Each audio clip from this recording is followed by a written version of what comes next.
In the NHL, superstar status usually takes time. For Macklin Celebrini, it only took one season. His second year in the NHL hasn't been a leap. It has been an explosion. The numbers are impossible to ignore, and the league has already started marketing him as the centerpiece of the next wave of NHL stars.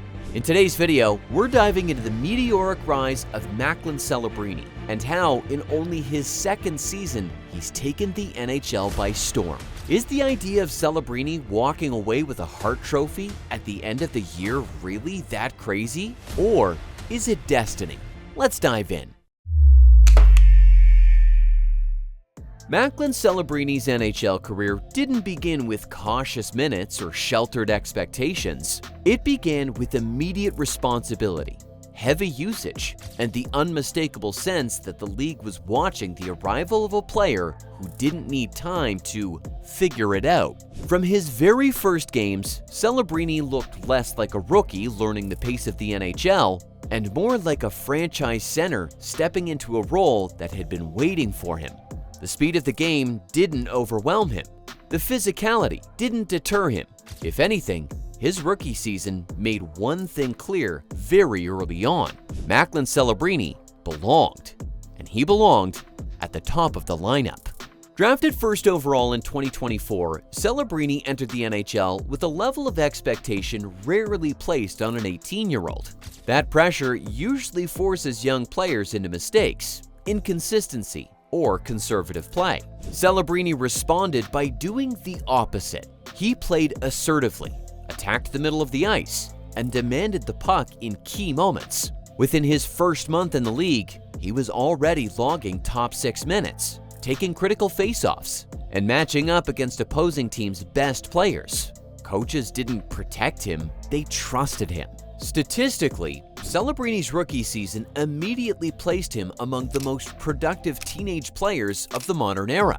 He finished his first NHL season well above the half-point per game mark, a benchmark that historically separates legitimate top-line prospects from developmental projects. More impressively, his scoring wasn't inflated by power play usage alone. A significant portion of his production came at even strength, where his ability to drive play, extend offensive zone time, and create high-danger chances stood out. He ranked near the top among rookies in primary points, shot attempts, and controlled zone entries, metrics that reflected not just output, but influence. Beyond the numbers, Celebrini's rookie year was defined by moments. Early in the season, he recorded his first NHL goal in dramatic fashion, attacking off the rush, cutting inside a defender, and finishing with confidence that belied his age. It wasn't just a highlight, it was a statement. Later that year, he produced multiple multi-point performances against playoff-caliber teams, proving his production wasn't coming against weak competition. Defensively, Celebrini's impact was just as striking. He finished his rookie season with strong underlying defensive metrics, including positive on-ice shot differentials and strong penalty-killing results. We'll throw away the -31 plus-minus number and chalk that up to being on a very bad team. His transition game fueled the most frequent comparison attached to his name so far, Sidney Crosby. Like Crosby, Celebrini showed an elite ability to win puck battles below the goal line, protect possession under pressure, and dictate play in tight spaces.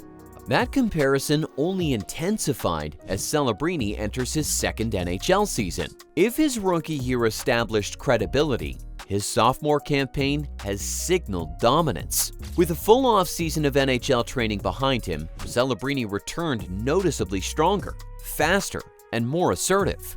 His second season has seen a significant jump in offensive production, pushing him well over a point per game and placing him top 5 in NHL scoring for the majority of the year. His shot volume has increased, his shooting percentage has stabilized, and his power play impact has expanded as he has become a primary option rather than a secondary trigger. You don't have to dig deep to see why the San Jose Sharks look dramatically different this season. Everything starts with Macklin Celebrini. The rookie center has essentially become the engine of their offense, dragging a team that lived near the bottom of the standings into one that competes hard almost every night. Games that used to slip away now stay within reach or flip into wins because of him. Given that reality, Celebrini shouldn't just be praised as a breakout star, he should be firmly in the Hart Trophy conversation. When you look at the context around his season, his case stacks up with just about anyone in the league. His influence on San Jose's scoring can't be overstated. Even though the Sharks rank near the bottom of the NHL in both Corsi and Fenwick, they still sit squarely in the middle of the pack in goals per game. That disconnect tells a clear story, and Celebrini is the obvious reason why it exists.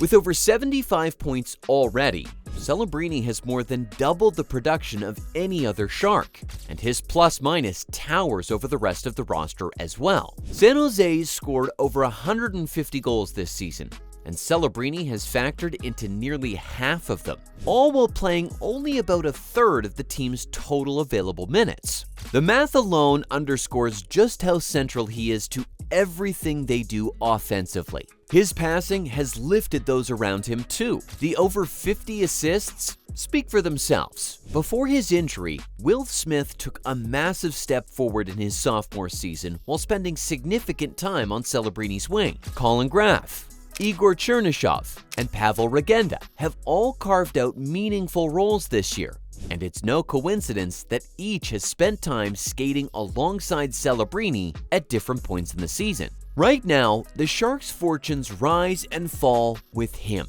In the games where Celebrini hasn't recorded a point, San Jose has managed just 4 points, with their lone win coming against the Florida Panthers. In many ways, he is the team, and that level of dependence deserves recognition. Handing the Hart Trophy to a 19-year-old in his second NHL season might sound extreme, but history says otherwise. Sidney Crosby and Connor McDavid both won the award in their sophomore years, with Crosby doing so at the same age.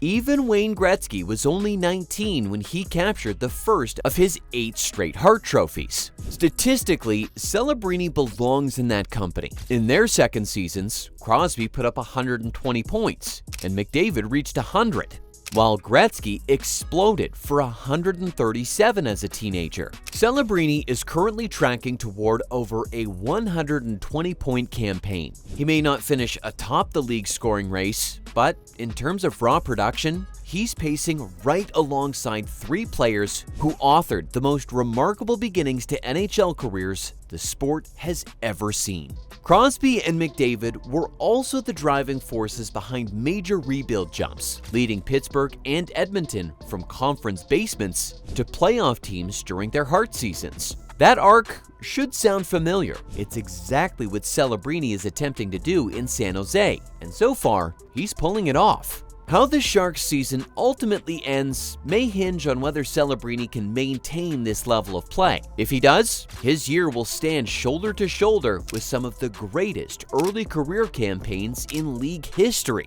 By definition, the Hart Trophy goes to the player adjudged to be the most valuable to his team, and that wording may be Celebrini's strongest argument of all. It's difficult to make a convincing case that any player means more to his team than Celebrini does to the Sharks. Connor McDavid and Nathan MacKinnon are deservedly seen as frontrunners, leading the league in points, and MacKinnon in particular shines as the best player on the NHL's most dominant team. But both stars benefit from elite supporting casts, including teammates ranked among the league's top scorers. Celebrini has no such luxury, no teammate in the top 100, a fragile defense behind him, and a roster that simply doesn't compare on paper. If San Jose reaches the playoffs, it will be nearly impossible to argue that any single player was more responsible for a team's postseason berth than Celebrini. Winning the Hart this season wouldn't just reward an incredible year, it would serve as another piece of evidence that the league may be watching one of the greatest young players in NHL history announce himself in real time. And there you have it, the meteoric rise of Macklin Celebrini, and how, in only his second season, he's taken the NHL by storm. So, does Celebrini take home a Hart Trophy this year? Let us know in the comments. And as always, don't forget to like, subscribe, and turn on notifications for more videos. See you in the next one.